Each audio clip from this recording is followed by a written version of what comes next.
बिस्मिल्लाहिर्रहमानिर्रहीम। अस्सलाम वालेकुम डियर स्टूडेंट्स, कैसे हैं आप सब। उम्मीद करती हूँ आप ठीक होंगे। लास्ट टाइम हमने इस पोइम को पढ़ा था, stopping by woods on a snowy evening, एक बर्फानी शाम में झुंड के नज़दीक रुकना। इसके क्वेश्चन आंसर्स को आज हम सॉल्व करेंगे। Question number 1 is to whom did the woods belong. झुंड किसकी मलकियत है। The woods belong to someone who lives in the village. किसी ऐसे शख्स की मलकियत है जो कि गांव में रहता है। Question number 2 is here, did the rider see the farm house. क्या राइडर या घुड़सवार फार्म हाउस को देखता है, यानी जब वो घोड़े पर आता है तो क्या वो फार्म हाउस भी जाता है। तो आंसर है बच्चों, no, the rider did not see the farm house. During which months or season do you think this event took place? Give a reason for your answer. आपके ख्याल में ऐसा वाक़या कब रुनुमा हो सकता है, यानी कौन सा ऐसा मंथ होता है या ऐसा सीज़न है जिसमें बर्फ़बारी गिरती है और इस तरह का मौसम होता है। आंसर है बच्चों, this event took place during the winter because snow falls on winter. ये वाक़या या ऐसा वाक़या उस वक्त रुनुमा होता है जब सर्दियाँ होती हैं, तब बर्फ़ गिरती है। वट मूड और एटमॉस्फेयर, कौन सी कैफियत और माहौल डज द पोएम क्रिएट। ये पोएम कौन सी कैफियत और माहौल को तख्लीक करती है, यानी इसमें हम क्या फ़ील करते हैं जब ये नज़म हम सुन रहे हैं या पढ़ रहे हैं तो क्या फ़ील करते हैं। तो बच्चों हम क्या फ़ील करते हैं इसमें, हमें एक हैरत होती है। This poem creates an atmosphere of wonder and mystery. ये पोएम जो है वो हमें एक हैरत और पूरा असरारियत का माहौल देती है, जिसमें हमें कुछ समझ नहीं आती कि राइडर कौन है, कहाँ से आया है और कहाँ जा रहा है। इट गिव्स अस हिंट्स, वो हमें इशारा देती है। बट नेवर एक्सप्लेन, लेकिन वो वजाहत नहीं करती। हम उस पोइम से नहीं समझ पाते कि राइडर कौन है और इसके कुछ छुपी हुई चीज़ें हैं।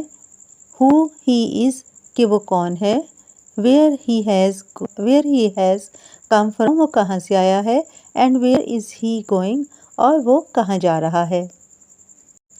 अगला सवाल है बच्चों, why do you think the rider stopped by the woods. आपके ख्याल में राइडर झुंड के पास क्यों रुकता है। He stopped to see the woods fill up the snow. वो झुंड को बर्फ़ से भरते हुए देखता है, इसलिए रुकता है। क्योंकि दरख्तों पर बर्फ़ पड़ती हुई बहुत अच्छी लगती है, जिसको देखने लिए वो रुकता है। Why was the horse puzzled. घोड़ा क्यों परेशान होता है। The horse was puzzled, the rider has stopped without any reason. उसके ख्याल में, घोड़े के ख्याल में, सवार ऐसे बग़ैर किसी भी रीज़न के रुक जाता है, जिसकी वजह से घोड़ा परेशान हो जाता है। How did the horse signal that he wanted to move on. घोड़ा कैसे इशारा देता है, सिग्नल देता है कि वो आगे बढ़ना चाहता है। The horse signalled by shaking the bells of his horns. Horse अपने हॉर्नस की बेल्स को बजाकर इशारा देता है। What is the rhyming pattern in the poem. इस पोएम में राइमिंग पैटर्न क्या है। Do all the stanza has the same pattern. क्या तमाम स्टैंजा में सेम पैटर्न यूज़ किया गया है, यानी हम आवाज़ अल्फाज को कैसे यूज़ किया गया है, क्या सेम पैटर्न है। तो स्टूडेंट्स पहले हम देखेंगे कि राइमिंग पैटर्न किसे कहते हैं। राइमिंग पैटर्न को हम इस तरह समझेंगे, जैसे फर्स्ट 4 लाइंस को हम एक स्टैंजा कहते हैं।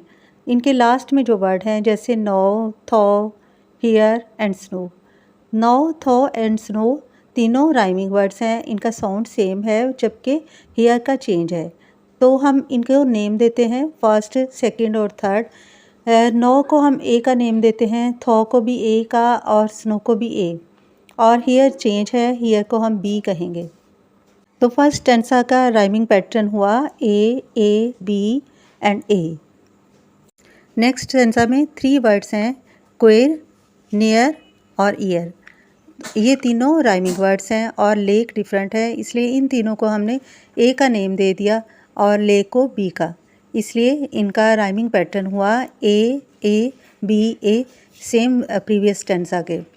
थर्ड स्टेंजा में वर्ड्स हैं शेक, मिस्टेक एंड फ्लैग। ये तीनों राइमिंग वर्ड्स हैं और स्वीप डिफरेंट है, इसलिए इसका भी राइमिंग पैटर्न है ए बी और ए।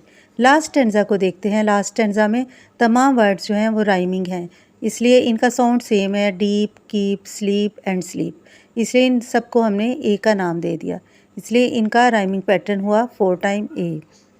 The rhyming pattern of the first 3 stanzas is A B A. Pattern of the last stanza is 4 time A. All the stanza do not have same pattern.